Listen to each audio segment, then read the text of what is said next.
Bienvenidos amigos a la edición número 55 de En Primera Clase, que hoy grabamos desde el estudio de mi humilde casa.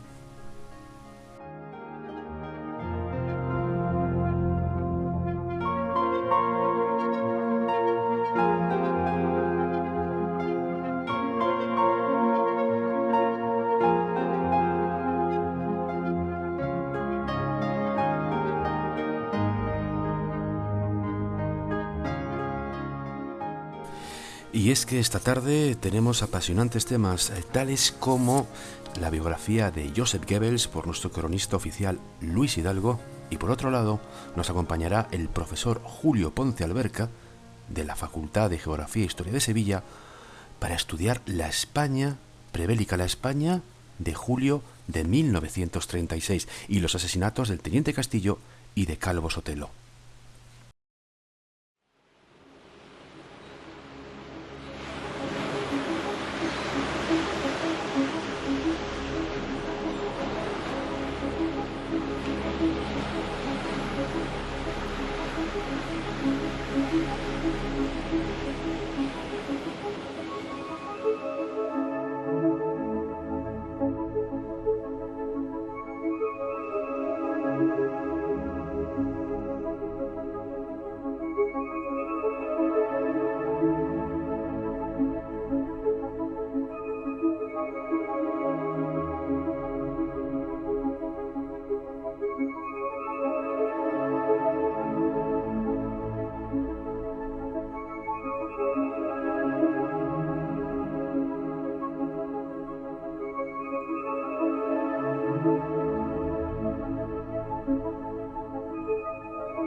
Wir haben ein deutsches Theater, einen deutschen Film, eine deutsche Presse, ein deutsches Schrifttum, eine deutsche bildende Kunst und einen deutschen Rundfunk.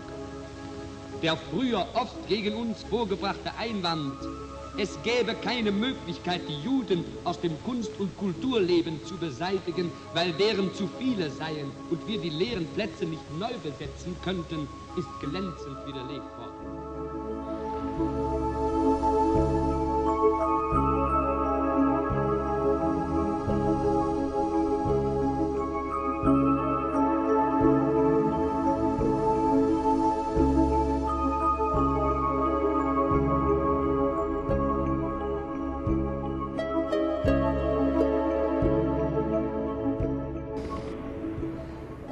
¡Capitular! ¡Jamás!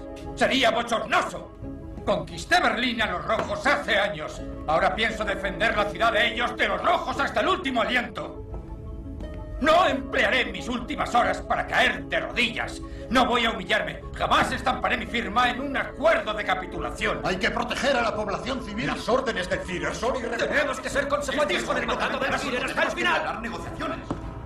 Volveré a repetírselo. Jamás firmaré una capitulación. Hay que enviarle un telegrama al mariscal Zhukov. ¿Al mariscal Zhukov? ¿Qué le está haciendo? Esto es absurdo. Hay que entregarles la ciudad. Tendré que matarle. El Führer nos prohibió que capituláramos.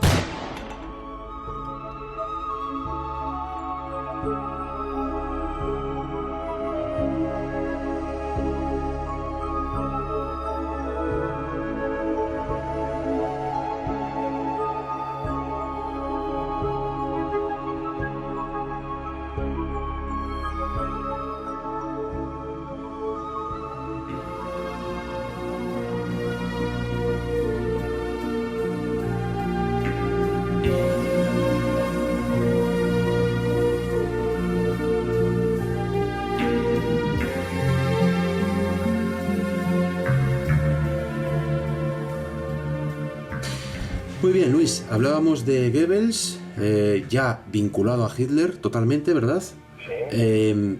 Una persona muy hábil. Goebbels es una persona de un nivel de inteligencia, pues digamos, superior, incluso a lo que es a lo que es el nivel normal, ¿verdad? Sí, es probable que el coeficiente intelectual de haberse medido hubiera sido muy alto. Muy alto. Hábil, y fíjate, los 6 hijos que tuvo. Ya hablamos, nos vamos a situar en 1930, cuando se casa con Magda Goebbels, que es una divorciada de la clase alta de Berlín. Tuvo 6 hijos y todos empezaban por H, en honor a Hitler. Helga, Hildegard, Helmut, Holdine, Hedwig y Heidrun. Sí, constituía, ¿cómo decirlo?, la familia ideal aria, y de hecho todos estos niños tenían un contacto directo con Hitler, es decir, de hecho incluso le denominaban tío Adolf. Fíjate, hay muchos vídeos que lo retrata como la familia ideal, es cierto, lo utiliza de forma propagandística, igual es la familia que Hitler nunca tuvo. Sí, desde luego es cierto que les tenía un cariño especial. Los perros de Hitler podían jugar con los niños, algo que Hitler no permitía prácticamente a casi nadie.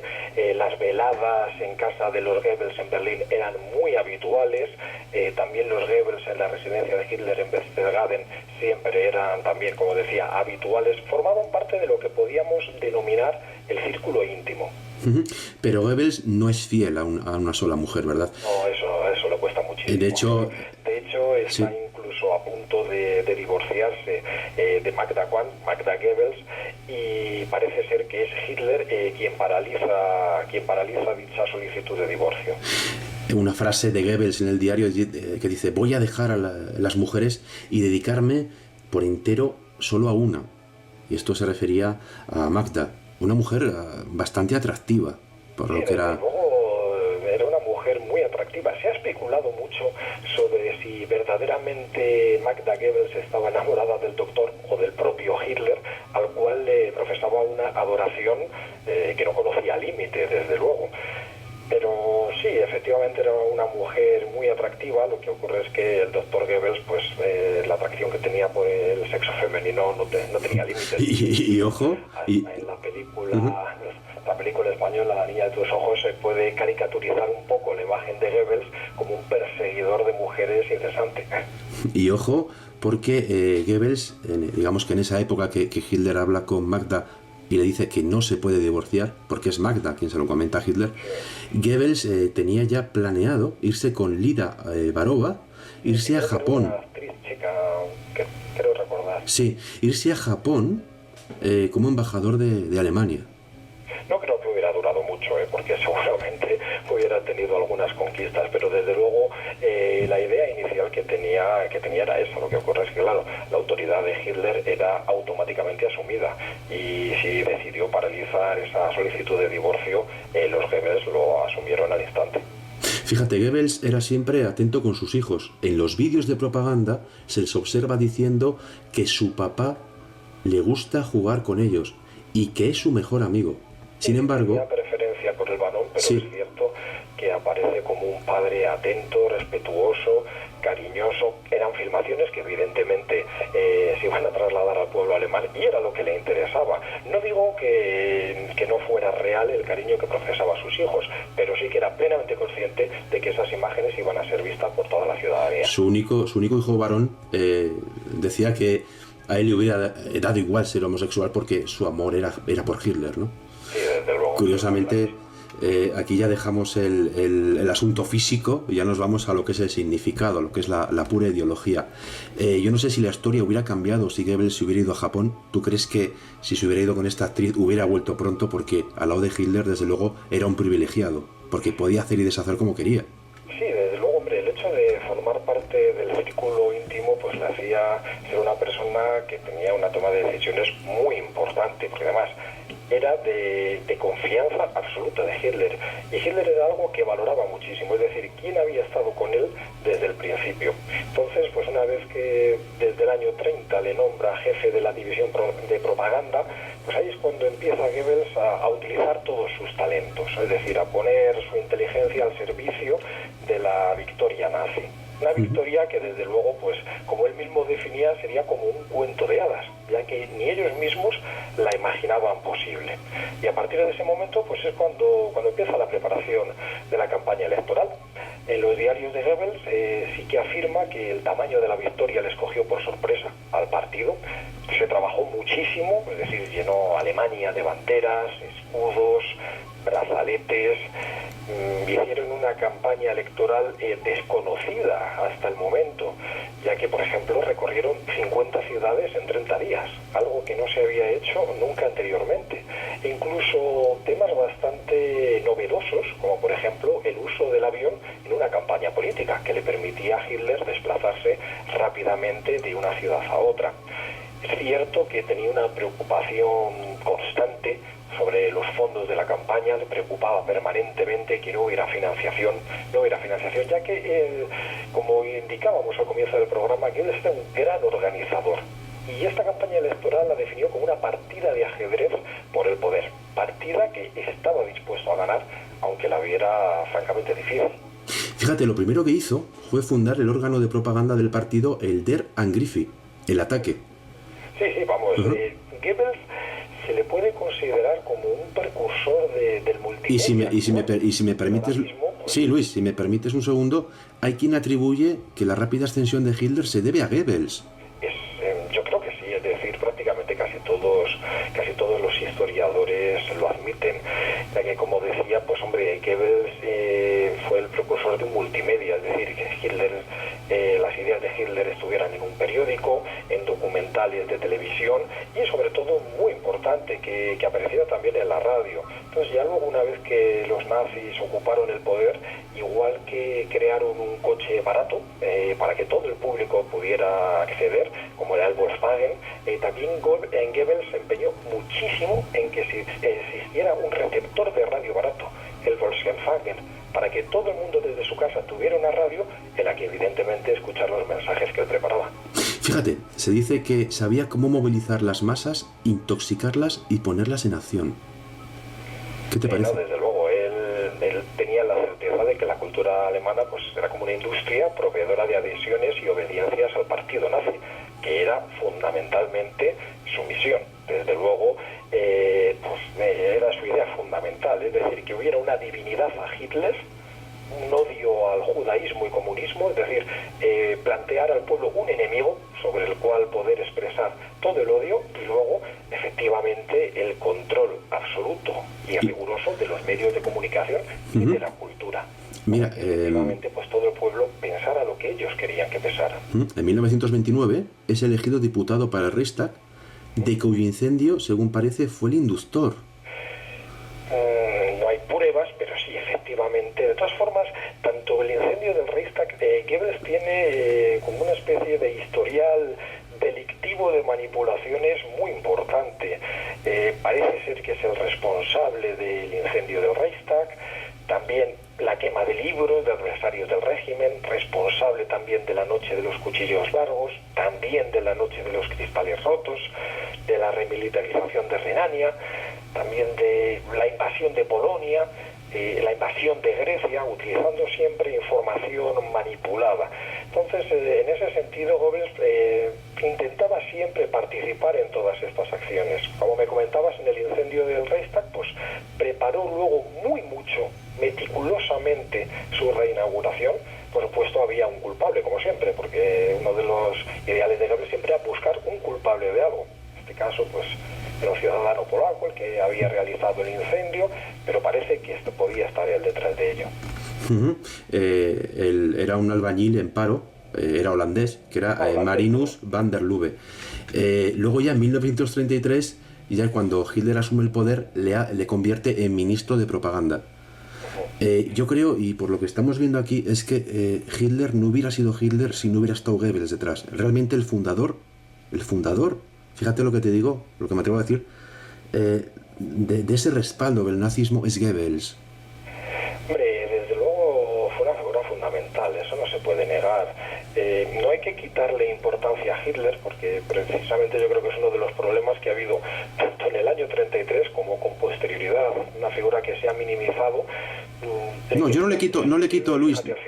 Sí, Luis, pero yo no le quito importancia. Digo que sí, que Hitler fundó el Partido Nacional Socialista, pero igual sin Goebbels no hubiera llegado a ser lo que fue ese partido. Es lo que yo quiero referir. Igual sin Goebbels no hubiera tenido esa repercusión. Eso es. Y desde luego, quizás no se habría podido hacer con el poder de una forma aparentemente legítima, como fue con unas elecciones. Eso sí que es cierto. Goebbels es el que, digamos, instrumentó un poco la toma del poder, digamos, de manera legal. Aunque luego, bueno, pues vendrían una serie de barbaridades elecciones posteriores, pero cuando Hindenburg nombra canciller a Hitler, digamos que la victoria nazi aparentemente es legítima, y ese era el objetivo de Goebbels. Bien, pero Hitler es Hitler por la importancia de la gente que le rodea, porque si Hitler hubiera estado solo, no hubiera llegado a nada, yo es lo que estoy seguro. No, efectivamente, desde luego. Fíjate, le formaron en oratoria, ya tenía él, ¿te acuerdas cuando ves algunos vídeos que están en un gran congreso, que está dando un meeting, cómo deja esos espacios de silencio? Todo eso lo ensayaba con Goebbels. De hecho, la gran mayoría de discursos que pronunciaba Hitler, quien los había escrito era Goebbels. Luego andaremos un poquito en los discursos más famosos de Goebbels, como comentabas, el de guerra total, pero Hitler ensayaba con Goebbels, y la gran mayoría de discursos, sobre todo los de Nuremberg, que eran las mayores concentraciones, estaban creados por Goebbels, y los espacios, los tiempos, los aplausos, las banderas, las formaciones, todo eran ideas del doctor. Pues ya, como decíamos, en 1933 Hitler asume el poder y le convierte en ministro de propaganda. Y aquí vamos a hacer un alto, y volvemos enseguida.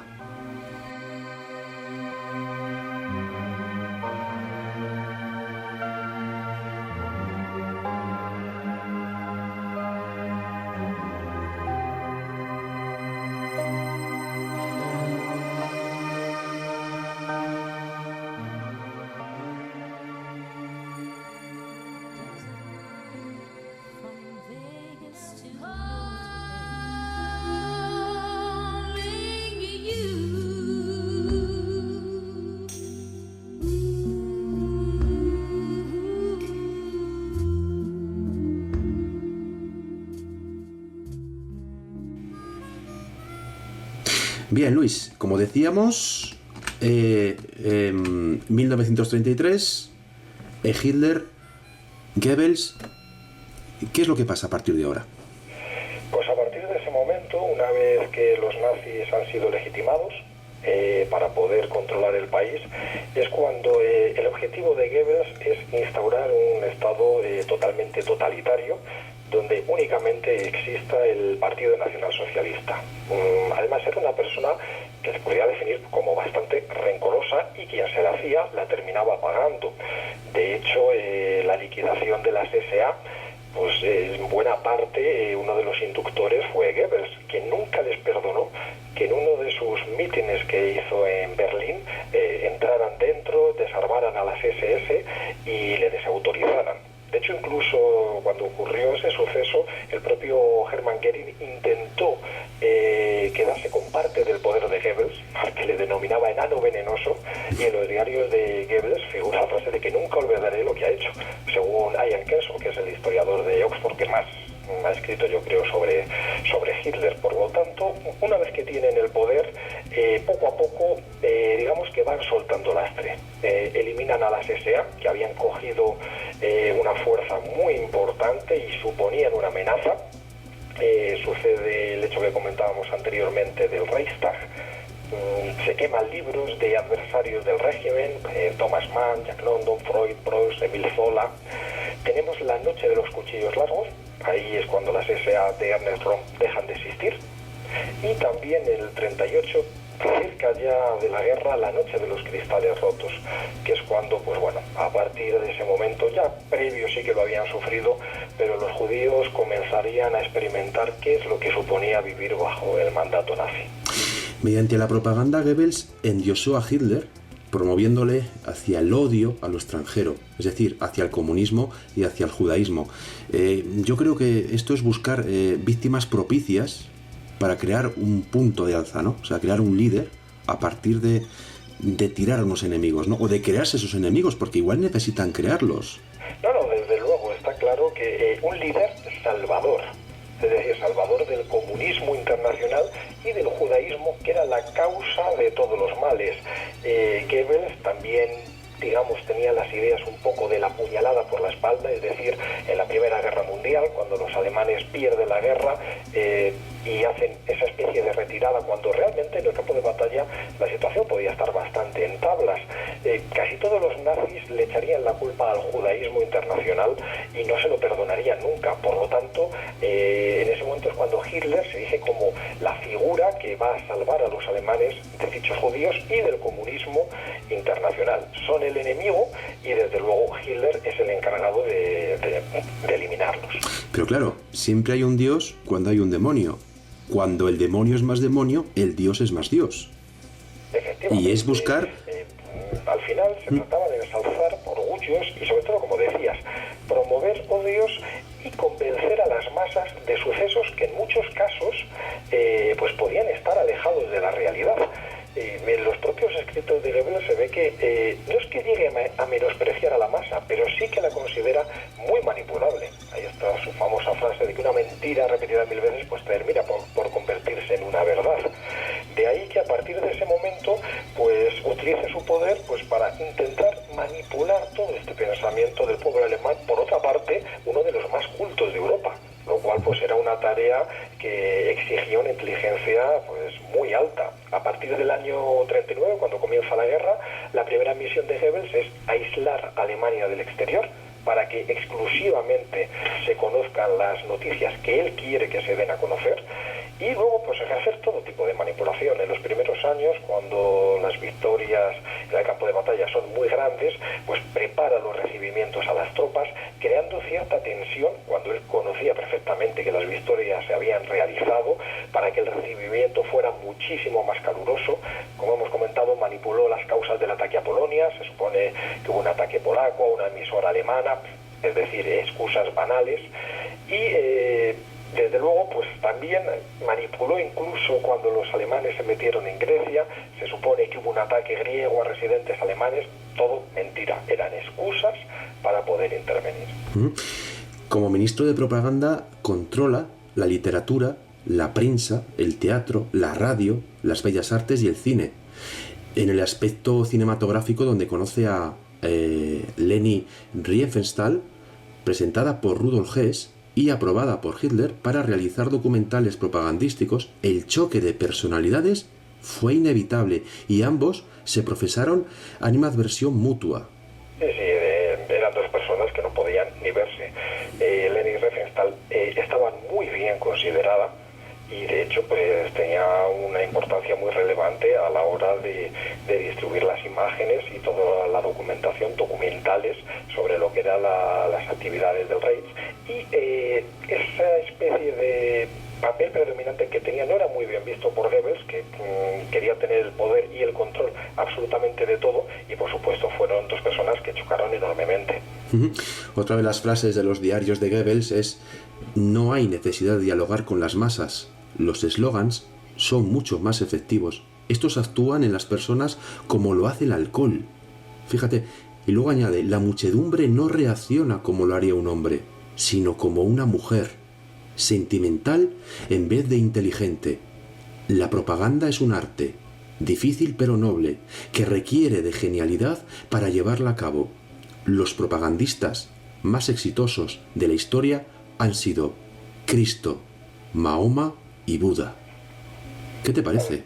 Desde luego, vamos, ¿qué directo? Demoledoras. ¿Qué directo, Pero, desde luego, indican qué es lo, como decíamos antes, qué es lo que valoraba Goebbels de la masa. Es decir, la veía fácilmente manipulable. E insisto, estamos hablando de uno de los pueblos más cultos de Europa. Y parece ser que logró su objetivo. Luego, ya hablando del marketing social de Goebbels, en ciertos aspectos es un punto de referencia a los 13 puntos que él define.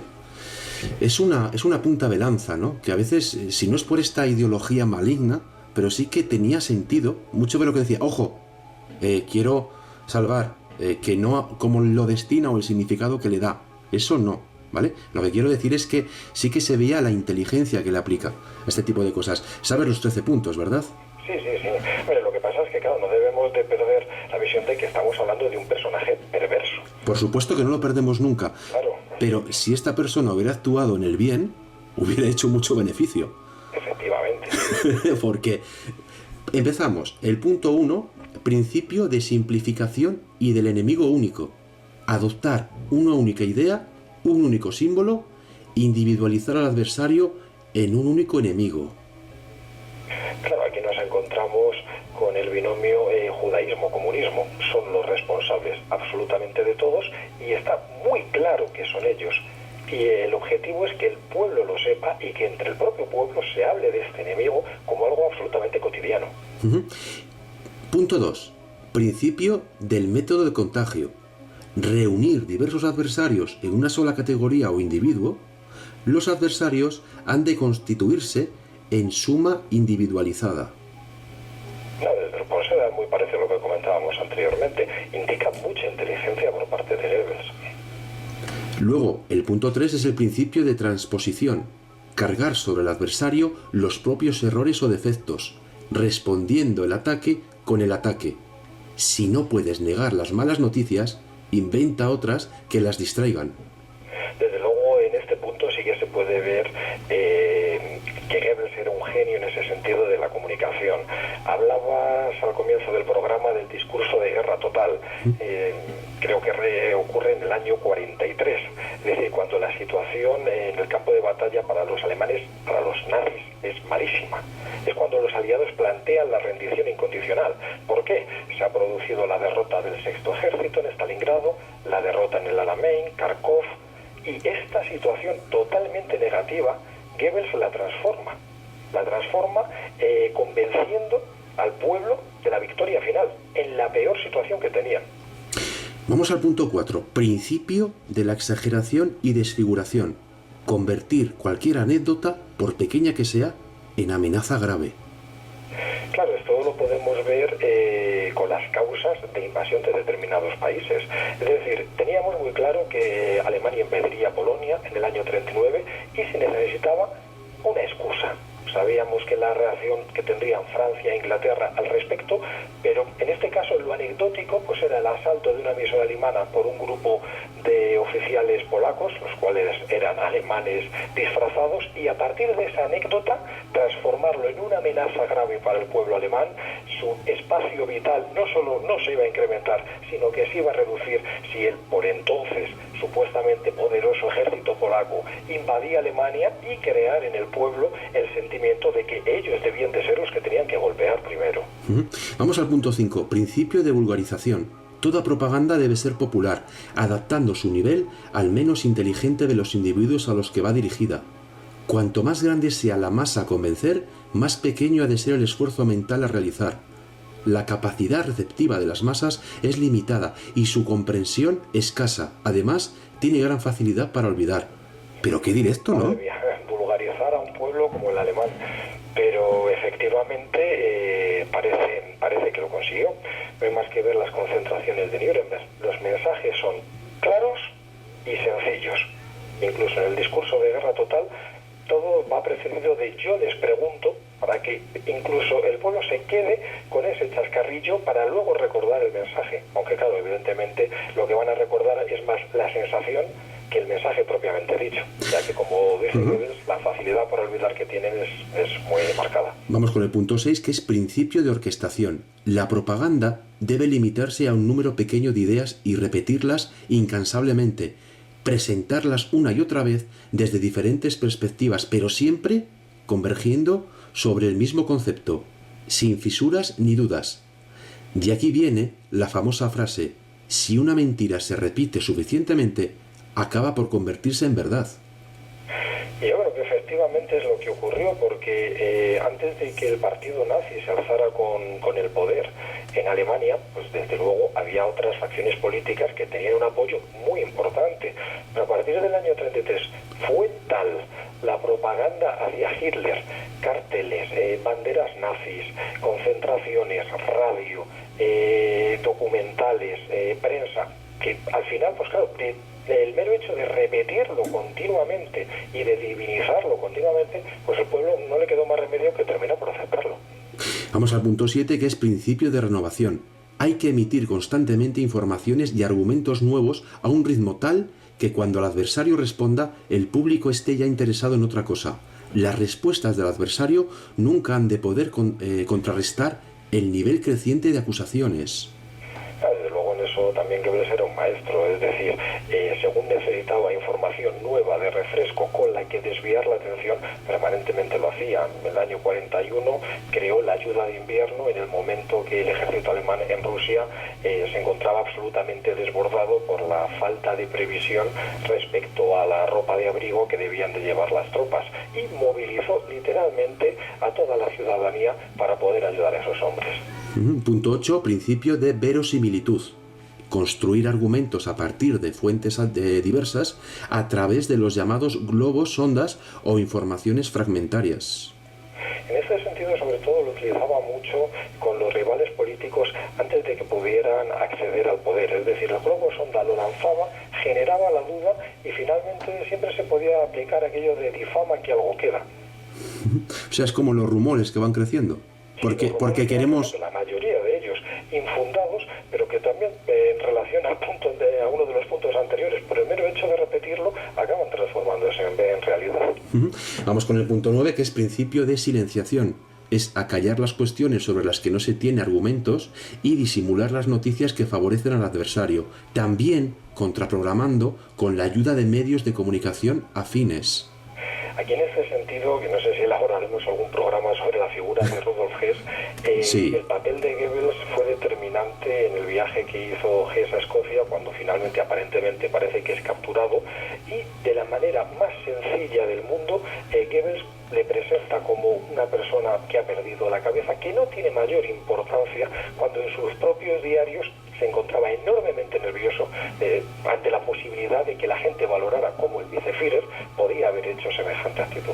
Es decir, me estás diciendo, me estás aludiendo que los diarios dicen una cosa, pero que él informa de otra. Sí, por supuesto. En este caso en concreto fue una de las ocasiones en las que Goebbels se puso más nervioso, puesto que sabía la importancia, no ejecutiva, pero sí de imagen, que tenía Rudolf Hess en aquel momento, y efectivamente lo presentó como la cosa más liviana del mundo, cuando personalmente se encontraba enormemente intimidado por lo que había ocurrido. También pasó en el atentado que sufrió Hitler en el 44. Goebbels, pero no sé si luego podremos entrar en ello. Sí, luego entraremos en ello. Fue muy responsable de que no consiguiera la Operación Valquiria salir adelante, y presentó verdaderamente a los golpistas pues como un grupo poco articulado, poco estructurado, de aficionados, cuando verdaderamente estuvieron los nazis a punto de perder el poder. Pero ten en cuenta que, según cuenta la historia, Goebbels también fueron a visitarle, los golpistas. Sí, luego si quieres andamos en ese tema. Incluso se dice que se llegó a meter la cápsula en la boca. Sí, eso se dice. En la última película de Tom Cruise, Valkyria. Sí, yo eso no me lo creo. La conversación que mantiene con Remes, pero verdaderamente fue uno de los pues, personajes que lograron parar el golpe. Bien es cierto que los golpistas tuvieron un error fatal, es decir, deberían haber cortado las comunicaciones del Ministerio de Propaganda. Feldgiebel, la guarida del lobo, debía de haber aislado Rastenburg del resto del mundo, pero no lo hicieron, y claro, no contaban con que allí estaba Goebbels, que podría hacerse cargo de la situación. Bien, vamos con el punto 10, que es principio de transfusión. Por regla general, la propaganda opera siempre a partir de un sustrato preexistente, ya sea una mitología nacional o un complejo de odios y prejuicios tradicionales. Se trata de difundir argumentos que puedan arraigar en actitudes primitivas. Desde luego, en ese sentido, los nazis pues hacen uso de toda la mitología germánica en su propio beneficio, porque saben que en el fondo el pueblo es bastante sensible a ello, y las posibilidades que da de generar un odio adicional pues claro, fueron aprovechadas. Y el punto 11, que es principio de la unanimidad. Llegar a convencer mucha gente que piensa como todo el mundo, creando una falsa impresión de unanimidad. La verdad es que es un poco el resumen, porque al final, si todos pensamos que el resto de gente opina lo mismo, pues quizá tengamos esa opinión, cuando verdaderamente es muy probable que no sea lo que ocurre. Bien, amigo Luis, hacemos una pausa y luego entramos en el Goebbels del tiempo bélico, si te parece bien. Vale.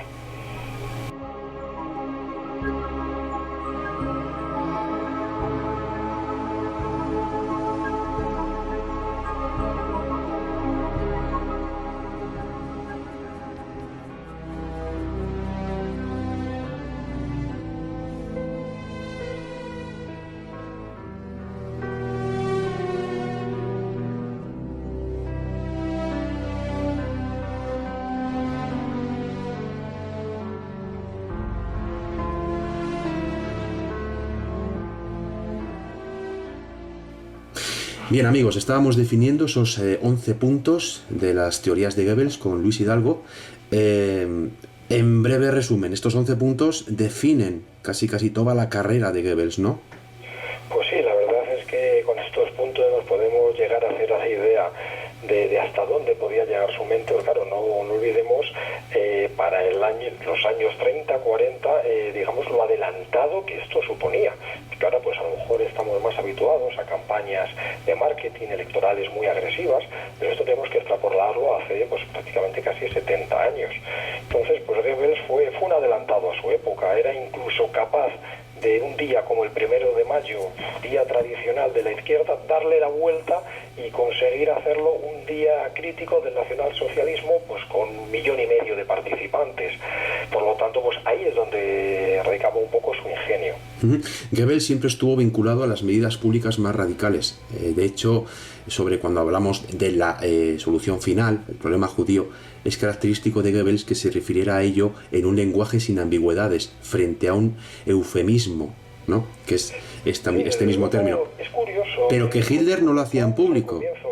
Sí. Esas ideas no estaban muy arraigadas inicialmente en Goebbels, pero una vez que es consciente de que el antisemitismo es algo a lo que le puede sacar partido, no tiene pelos en la lengua, porque incluso el propio Hitler no habla tan claramente de ello como lo puede hacer Goebbels. Si te parece bien, vamos a lo que es la guerra. Cómo es la relación. Aquí ya sí que Goebbels asume ya casi pues la máxima importancia que puede en este periodo, ¿no? Sí, su papel es muy importante, sigue formando parte del círculo personal de Hitler, sigue siendo el animador de las veladas en Berchtesgaden.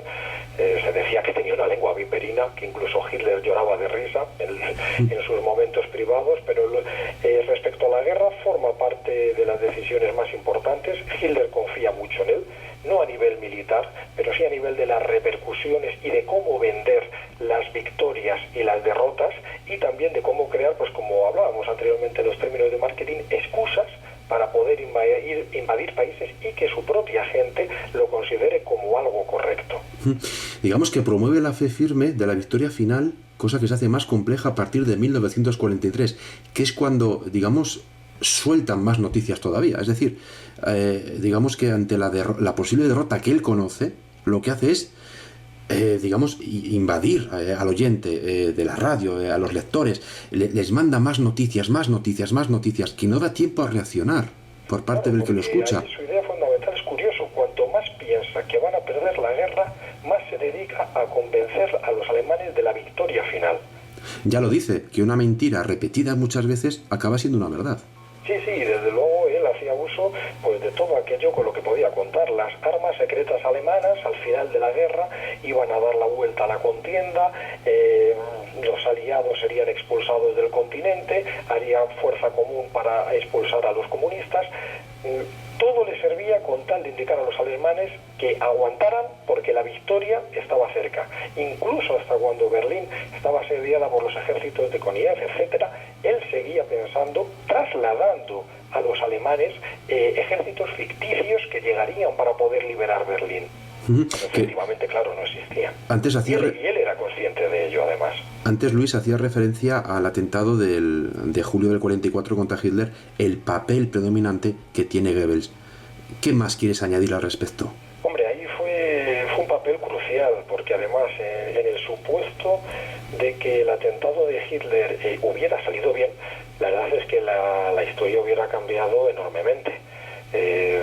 Tendríamos una historia radicalmente distinta. Probablemente se hubiera firmado una rendición, no sé si incondicional, con unos aliados, con los occidentales.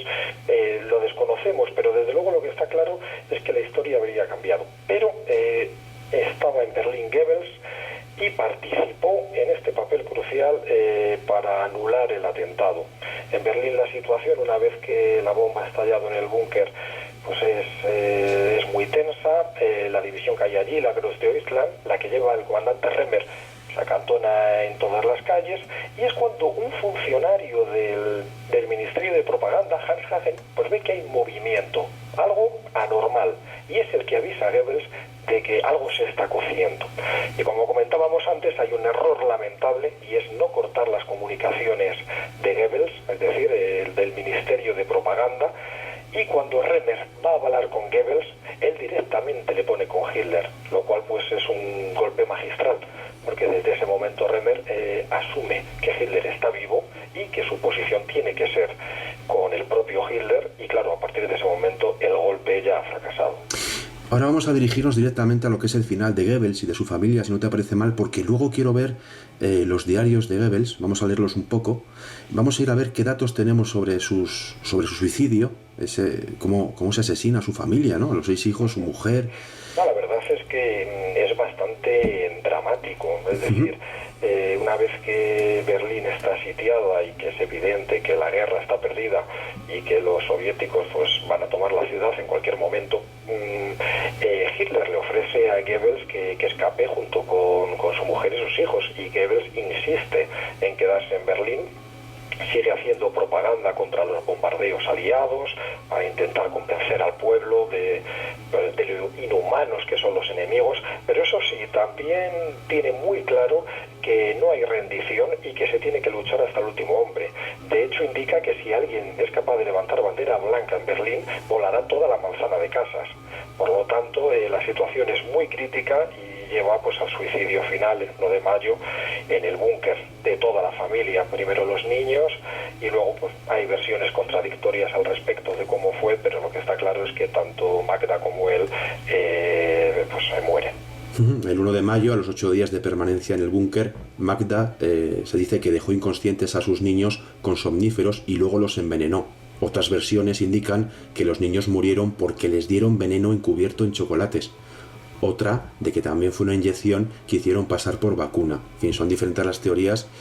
Y luego, referente a Goebbels y a Magda, la película El hundimiento nos indica también que salieron al exterior del búnker y allí creo que Goebbels dispara a Magda y luego él se suicida, o la otra versión también puede ser que un soldado les mata a los dos. Sí, ahí hay versiones contradictorias, que de todos los interrogatorios que hicieron los soviéticos no sacaron tampoco nada en claro, pero sí, efectivamente los cuerpos quedan en el exterior del búnker y a medio quemar, porque desde luego era deseo de Goebbels que los cuerpos pues fueran quemados para evitar cualquier tipo de escarnio posterior. Lo que ocurre es que no llegó a consumarse. Lo cierto es que el oficial de las SS, Schwagerman, dice que recibió esa orden de darles un tiro, lo que luego no se aclara bien si él les da el tiro o se suicidan ellos.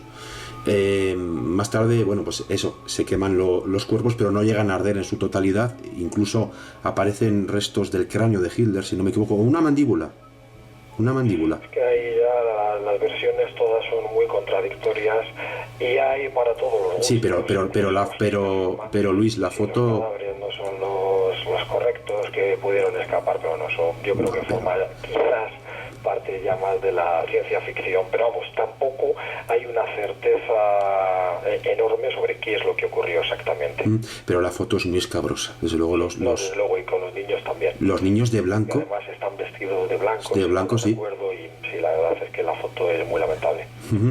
Bueno, pues si te parece, aquí ya sabemos cuál ha sido, así un poco por encima, la biografía de Goebbels. Sí que me interesaría hablar de sus diarios, si no te parece mal, pero eso lo haremos dentro de un momento, ¿de acuerdo? Vale.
Bien, Luis, como decíamos a los amigos oyentes, sí que quiero dedicar este último fragmento del programa a los diarios de Goebbels.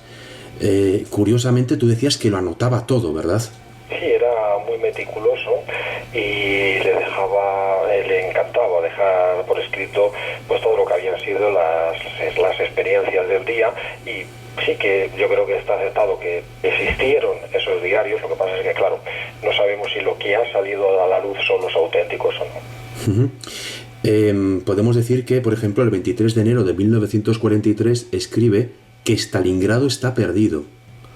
Esto es lo que pone él. Dice: a mediodía almuerzo solo con el Führer en su refugio. La entrevista comienza con el análisis de la situación militar.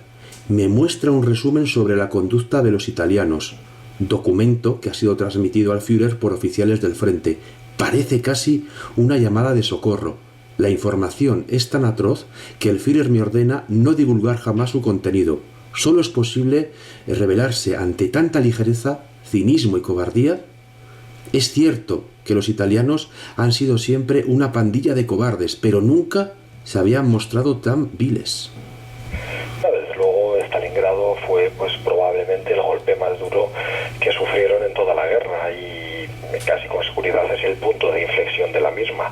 Y como se puede ver en el diario, pues Goebbels está enormemente preocupado, porque sabe que todas las divisiones del Sexto Ejército, que por otra parte eran lo mejor del ejército alemán en aquel momento, prácticamente, se van a perder en el cerco, y buena parte de la culpa pues las tienen las divisiones italianas, rumanas, que participaron en la operación y a las que Goebbels, desde luego, en numerosas ocasiones les inculpó del fracaso de la operación. Pero tú fíjate qué información puedes sacar de los diarios comparándolo con las noticias. Luego comentaba, claro, sí. Porque intentó minimizarlo y seguir convenciendo al pueblo de la victoria final. Dice ese mismo 23 de enero de 1943 que el Führer está muy descontento con la Luftwaffe.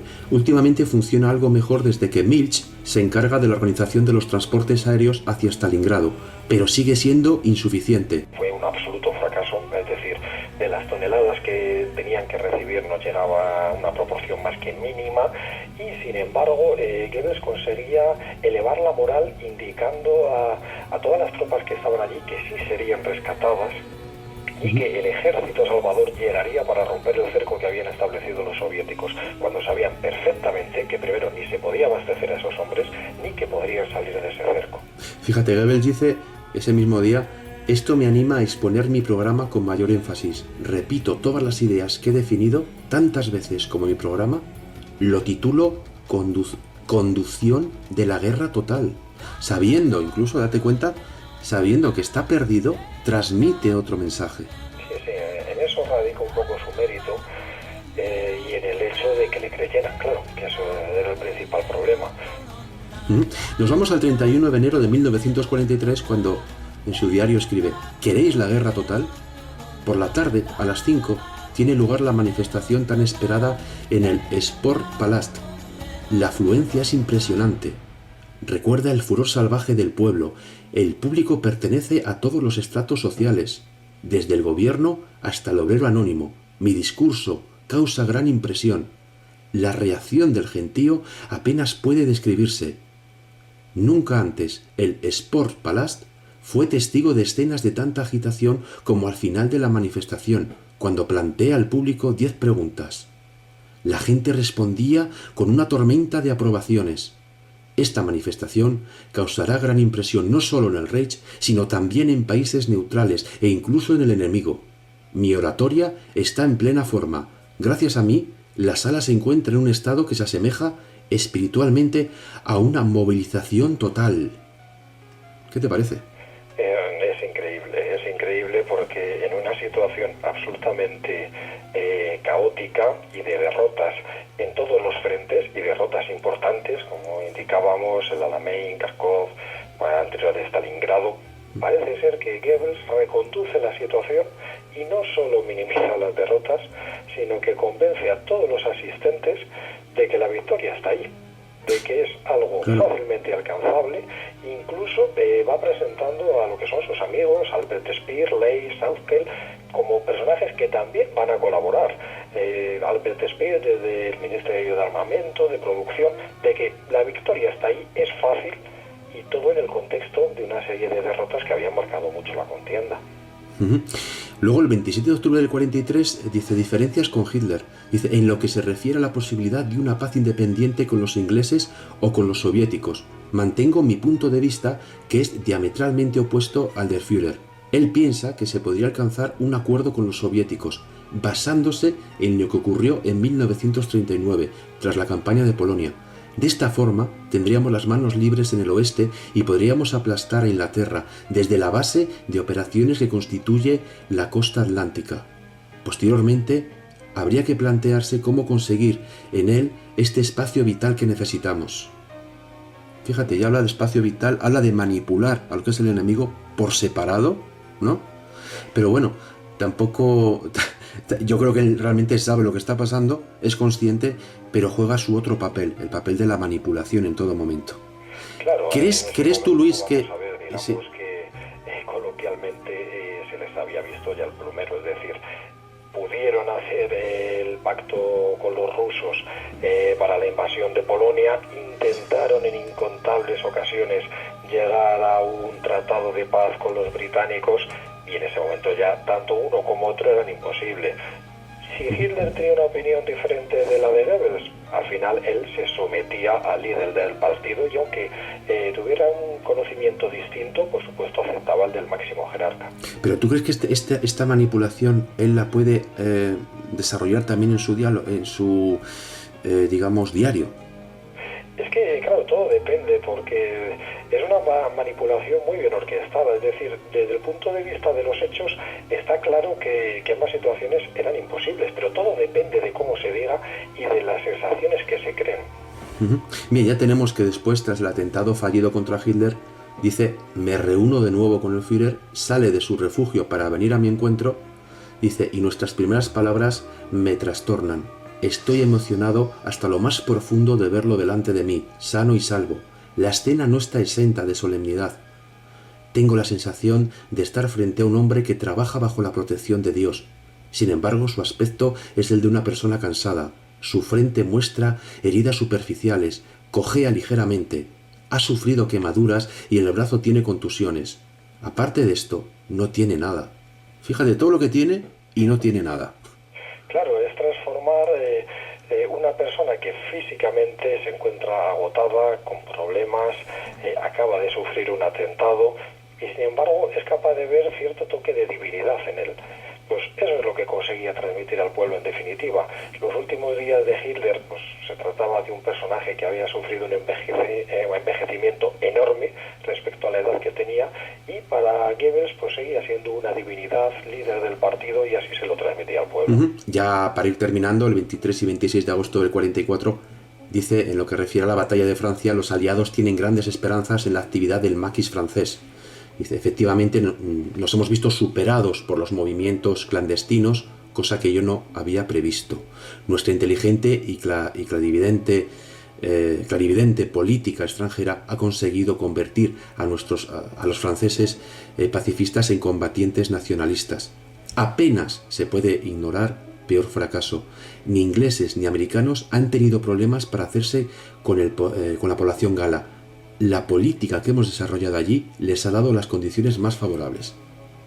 Es que es curioso, porque una cosa, como bien se ve en los diarios, es lo que piensa Goebbels, y como ya hemos comentado, otra es la que transmite. Efectivamente, pues como no podía ser de otra forma, pues los nazis no se ganaron a la población de ninguno de los países que invadieron. Sin embargo, Goebbels se encargaba de dar una imagen totalmente distinta, mismamente mediante las legiones extranjeras de las SS, donde sí es cierto que determinados residentes en países invadidos sí se afiliaban, pero era un número significativamente pequeño comparado con el de la propia resistencia que actuaba contra los alemanes, tanto en Francia como sobre todo en la antigua Yugoslavia, donde cada vez pues tenían que destinar más divisiones contra el mariscal Tito, y Goebbels se encargaba de decir que la situación estaba controlada en todo momento, mientras que, como se puede ver en sus diarios, pensaba absolutamente todo lo contrario. 4 de diciembre de 1944. Adolf viene a tomar el té. El Führer nos causa a todos extrema alegría al aparecer para tomar el té con nosotros. Causa sensación, porque hace ya años que ha dejado de hacer visitas privadas. Pero aceptó la invitación de Magda y se muestra encantado de encontrarse de nuevo en nuestra sala, en nuestro círculo familiar. Es fácil imaginar nuestra felicidad. Se le recibe como aparte de la familia y los niños se han puesto pantalones largos para la ocasión. Pues esto podemos ver fácilmente cómo eran íntimos. Es decir, Hitler era habitual de los Goebbels y los Goebbels eran habitual de Hitler. Los niños era su tío predilecto y tenían un acceso directo a él. Y claro, pues todo eso luego pues tuvo influencias a la hora de la posición de Goebbels en el partido, claro. El 13 de marzo de 1945 escribe: ya no hay ministerio. El ataque de los mosquitos esta noche tiene consecuencias trágicas para mí, ya que alcanza a nuestro ministerio. El bello edificio de la Wilhelmstrasse ha sido destruido por una mina. La sala del trono, la galería azul y la sala del teatro, que yo mismo hice reconstruir, son un campo de ruinas. Se me vuelve el corazón ante la idea de que una obra de arte haya sido arrasada en un segundo.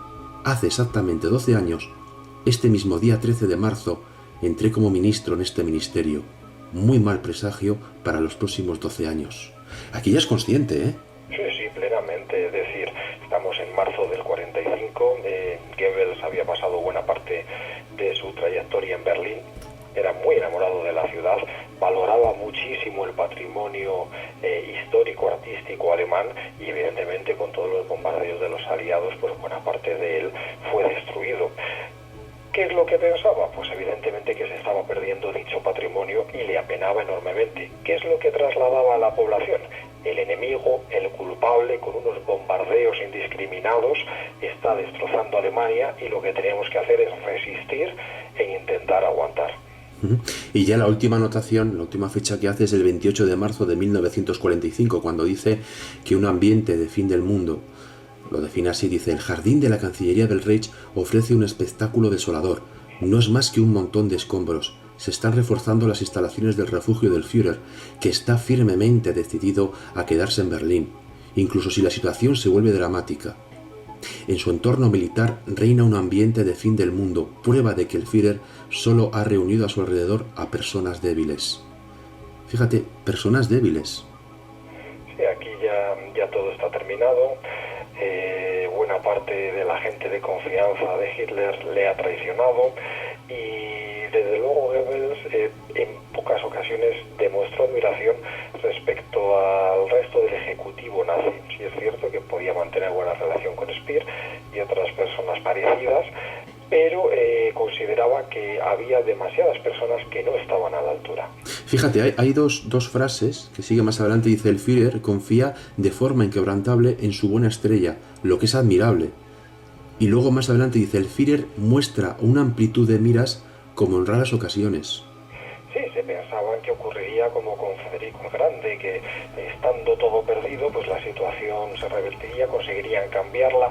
De hecho, incluso el propio Goebbels, la muerte del presidente americano la vendió como esa última estrella con la que podía contar Hitler, pero efectivamente era una persona inteligente y sabía que estaba todo perdido y que ningún ejército milagroso acudiría al rescate. Ya dice después: me siento feliz de tener su confianza.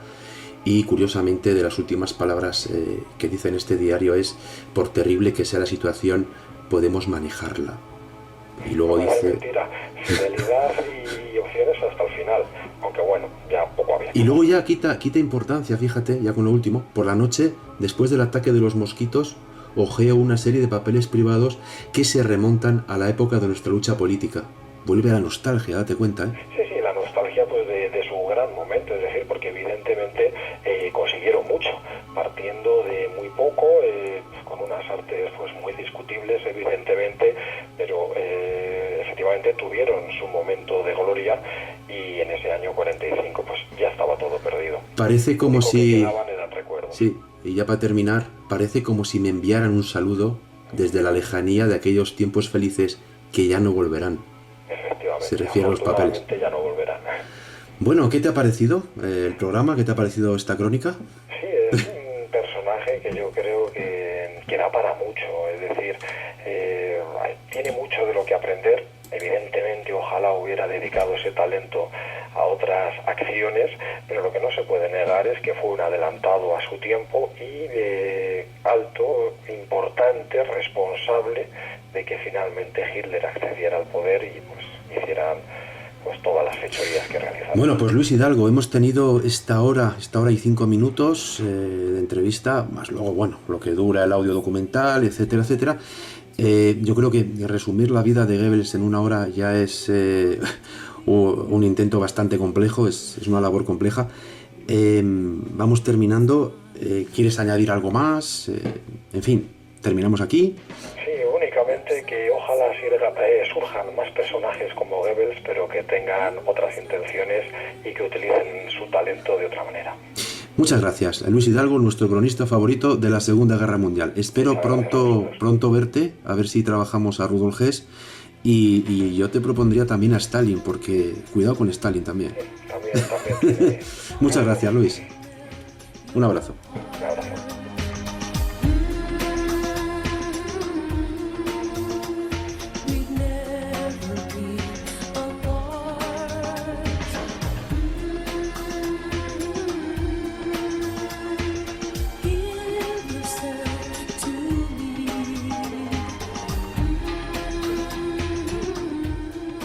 Escuchas En Primera Clase, un programa de Vidal Somoano para Quart en Onda, Clip FM Zaragoza y por último, Radio Iris 7 en la provincia de Burgos.